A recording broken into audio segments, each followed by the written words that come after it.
Tirupati Padmavati varsity దాడిలో గాయపడ్డ Chandragiri MLA Pulavarthi Nani కోలుకున్నారు.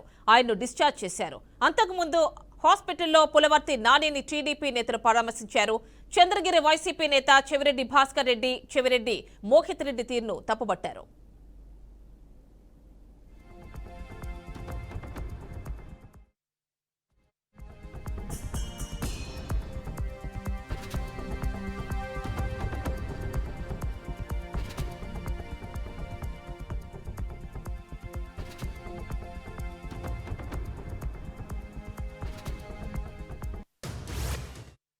ఎప్పుడూ లేని విధంగా కూడా ఇంత దారుణంగా అంటే అక్కడ ఉన్నటువంటి అంటే యూనివర్సిటీ లోపల వచ్చి ఈ రకంగా దాడులు చేయడం ఎట్లా చూడాలి?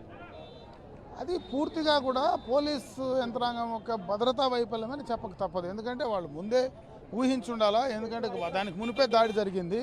అది ఊహించకుండా పోయిన దానివల్లనే ఇవన్నీ జరిగినాయి అనేది క్లియర్ కట్గా తెలుస్తూ ఉంది. ఆ భద్రతా వైఫల్యం ఏదైతే జరిగిందో అది పూర్తిగా పోలీసు యంత్రాంగం యొక్క లోపమే.